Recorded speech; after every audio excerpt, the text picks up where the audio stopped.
We do some photos in here. Tuck, tuck, tuck, tuck, tuck.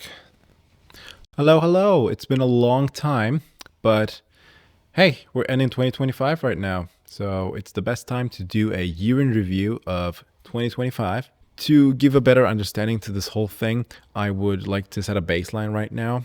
And that baseline would be what I do. I would count this year as my first professional year of this type of stuff, going into bigger jobs, going into bigger crews, and being with them, and not just solo jobs, because I've been doing some like solo stuff for the past like 2 years or something, 3-ish, 2 to 3-ish years. So I would not count that really into that. So I'm just going to count this year as my first professional year, which I think is important.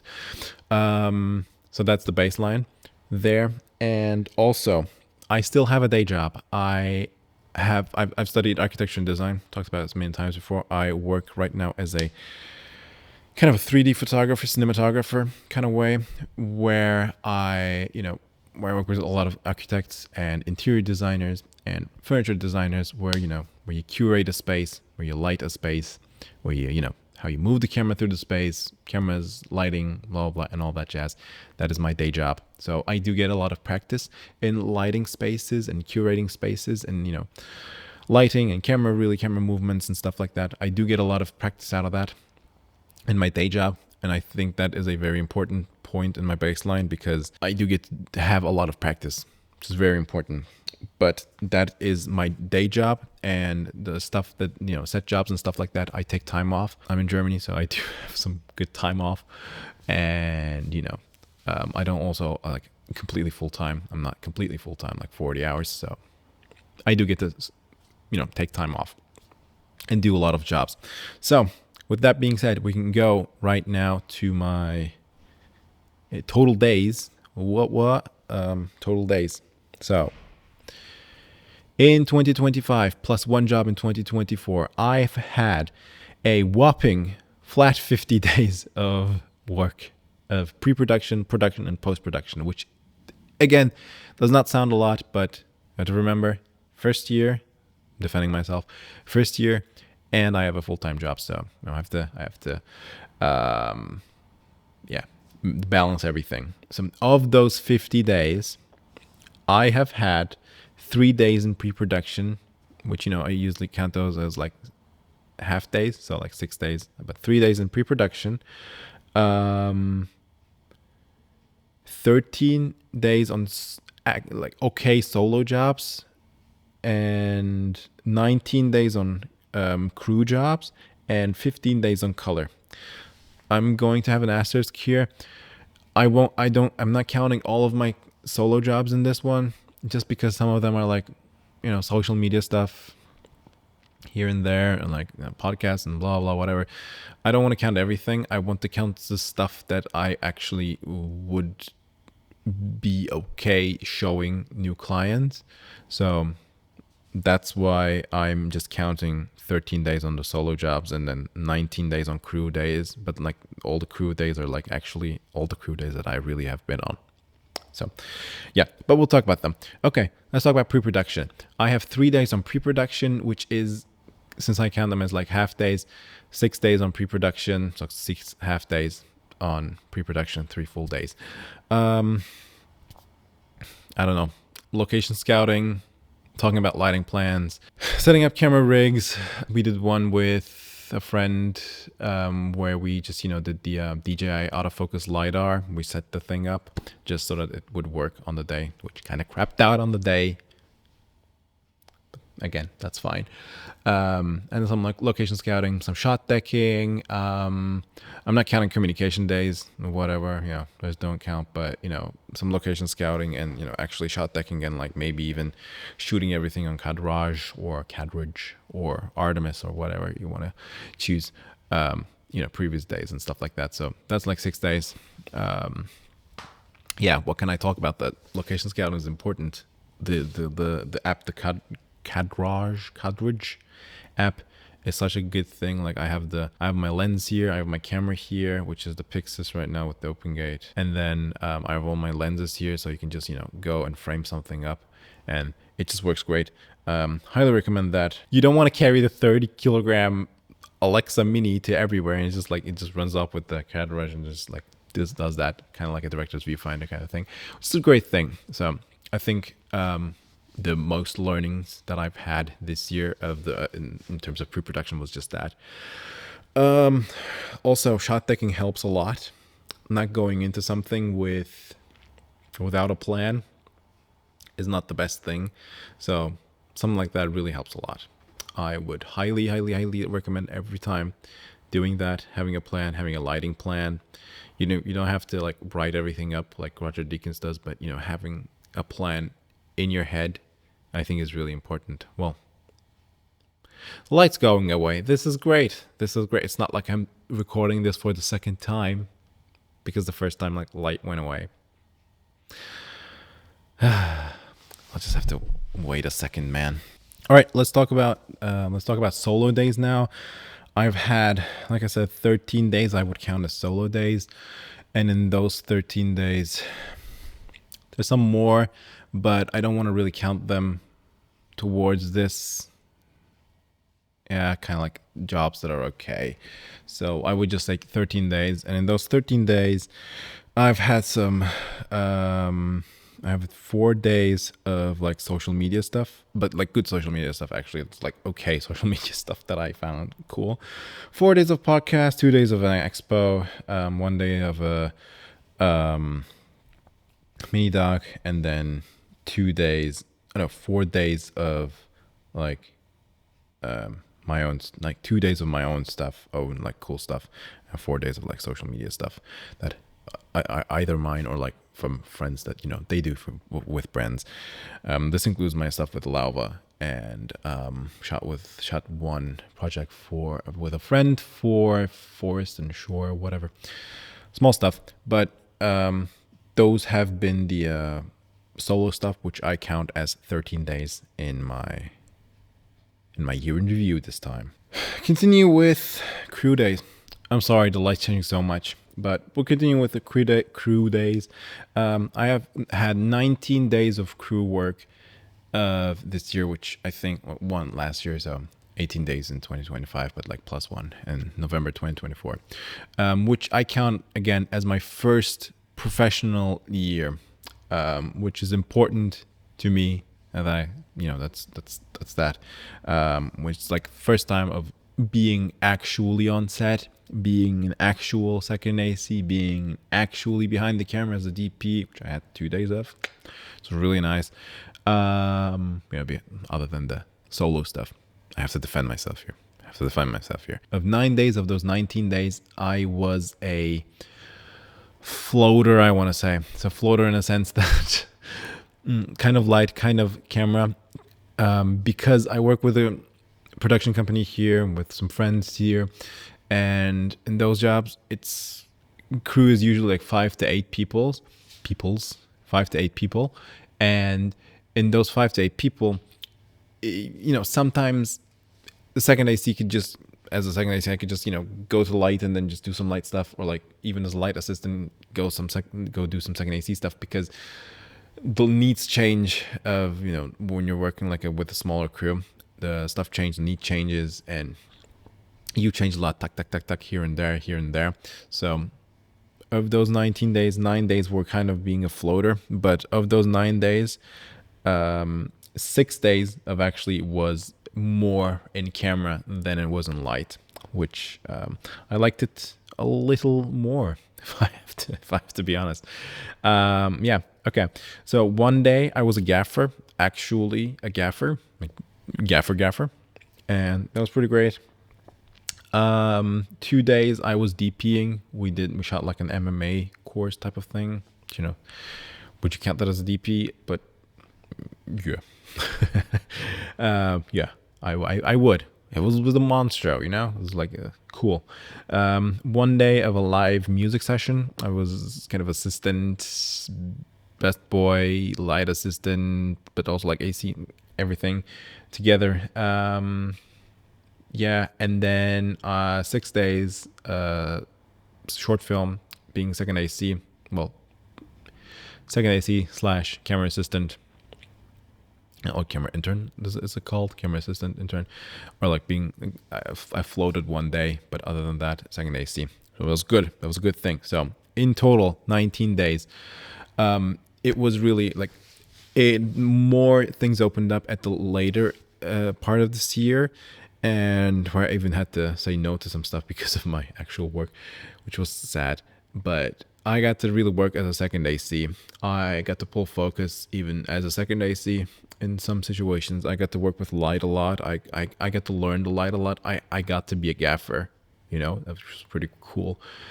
And yeah, like, yeah, I'm gonna talk about lessons and stuff at the end, but it was generally a very, very nice experience that, having to do, getting to do those roles, which I think, I don't know, for my type of work, for my type of work, for my own stuff, I do like that I am also a part of the light of being an AC or being a lighting assistant, being a gaffer, and blah blah.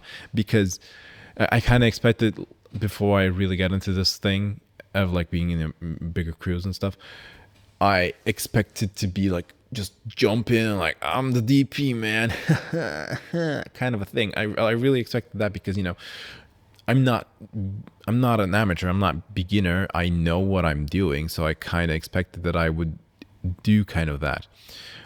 But it doesn't work like that. But I do thoroughly enjoy getting to experience every role in a sense, getting to see what really a second AC does. Because when I'm the DP, then I want to be able to, categorize everything and be a better DP by being a better team leader in that sense of, really having seen that, really having seen what the first AC does, really having seen what the light assistant does, of what the best boy does, and blah, blah, what everyone does. So,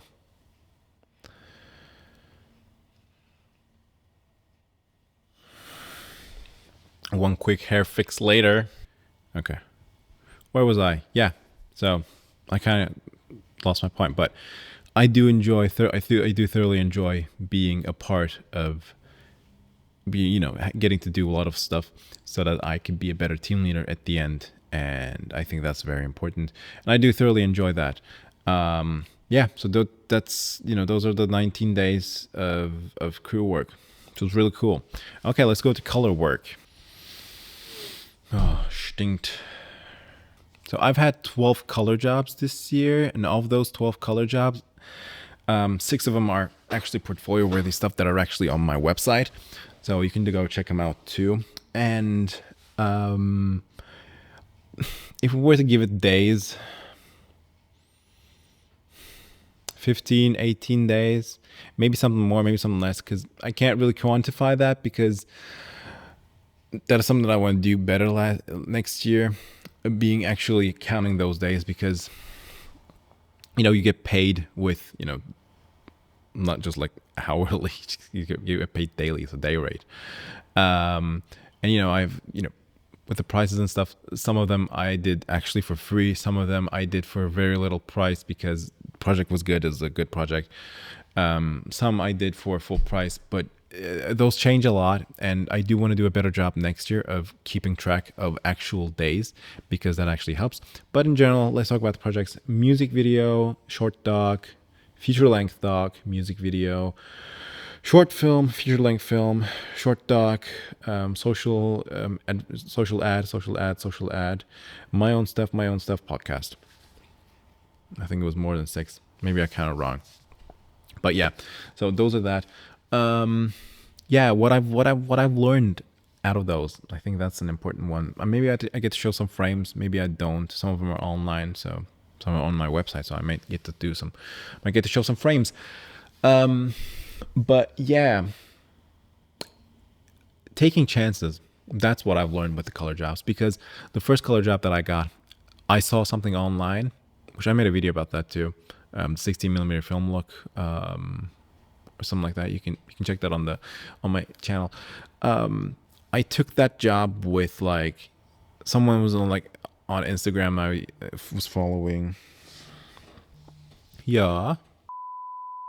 So the first job that I got, the one that's on my channel, I got that because someone was like, hey, I'm looking for, like, we're looking for a colorist for a passion project. And I was like, yeah, I'm not going to write it. But then I wrote to them. And that was the thing that just started the whole, like, better part of my colorist thing, because like that one job has got me all the other jobs that I've had, because the look was good. Everyone was like, yeah, fuck, the kid can do the look. Maybe no, I feel bad. Like, I feel like I'm the best thing. No, I'm not saying that. I'm not saying that. Like the look was good, so I guess every other job that I got to have has been because of that. And that's why I learned, like, taking chances. And then after that, I wrote to two more people on, like, someone was like, again, looking for like a colorist and blah blah, and one of them didn't turn out and the other one also didn't turn out, but that person has got me the other job, of another other color job, which was such a great thing, because it just, everything connects together. So just taking chances. And I'm also gonna say I got extremely lucky. I got extremely lucky for someone that that was like, yeah, he doesn't have a lot of like portfolio stuff, but he can do stuff obviously. So let's just give it to him. And then they did. And then with that one project that I got to open up a lot more, have more projects, have 12 projects in the last like 6 months or whatever, which has been really great, especially thinking that I'm not doing this full time. So that has been really great. And I do really hope to do more stuff next year, uh, on the color thing too, because yeah, yeah, taking chances. That's my point. Okay, let's talk about the goals of next year for a little second. Um, in general, this year I actually said to myself, I don't really want to set goals. I just want to go with the flow, because last year I set goals, and at the end of the 2024 to 2025, looking back, I didn't feel a lot of those, but like it doesn't matter, because they've changed a lot. The goals change a lot. Having to do a lot more set stuff has changed my perspective on things and everything. So I don't want to like set like super goals, a lot of stuff, blah blah blah. But I want to say, I've of those 19 days or like 18 days of crew work, I want to up that to like 40 in the next year, 30 to 40 of actual crew work, and not like solo work. Solo work, again, I want to keep it at like about 20 or whatever. So that'll be that'd be good stuff. Oh no, the light's going away. Of the color jobs, I do want to get more color jobs, and I do want to work on a social portfolio in general. Let's just open this up. I do want to work on a social portfolio in general, because I have a friend, which she does really great stuff. She just won like a Film Light Color Awards thing. She won that, like, this crazy, man.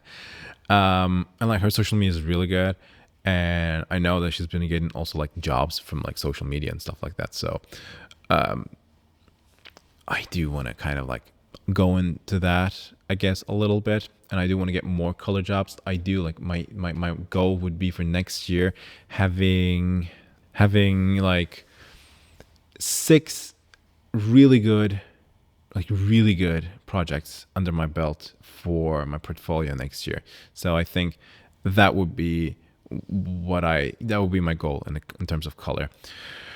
Yeah, let's talk about the lessons for a second, because my girlfriend's about to come home, and it's like a whole ordeal here. Yeah. Okay, lessons. Lesson number 1, really important. Don't be a dick. Don't be a dick. Everyone has stress on set, on set, off set. Everyone has stress. Everyone has to, do stuff and blah, blah. Just don't be a dick. Not being a dick has got me hired again and again, both on set stuff and both for color stuff. Just don't be a dick. There's only one person that gets to be a dick, and that is the first AD or second AD too, because their job is to keep everyone on time and be a dick. So unless you're that person, don't be a dick. It's not okay. It's not cool. Nobody wants to work with you then. It just doesn't matter, it's not cool. It's not cool. Okay. Second thing, it just kind of, goes with the first one, is be communicative on and off set. So like, I haven't been great at that, but don't take 2 weeks to answer like a text or like a call or an email or whatever, because you do lose jobs because of that. You can and you will. something will happen, some that will happen, this will happen, you know. There will be stuff that is, you know, opportunities that you lose because of that, because of not being communicative, both on-set and off-set. So that's really important. And on-set is so important because you work with people, you don't want to be a dick to them. So being able to communicate yourself is such an important thing. I would highly, highly, highly, highly say just like be communicative on and off set. Very important. Okay. Oh, shit. Okay. Um, label your nodes, label your files, organize your nodes, footage, everything.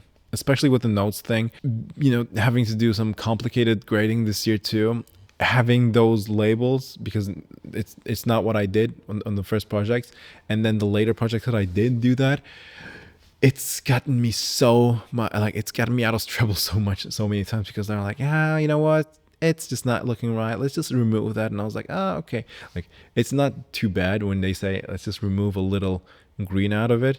You can go and add a node and, you know, put into like purple a little bit, magenta a little bit, or you can have your nodes labeled and then just turn off that node.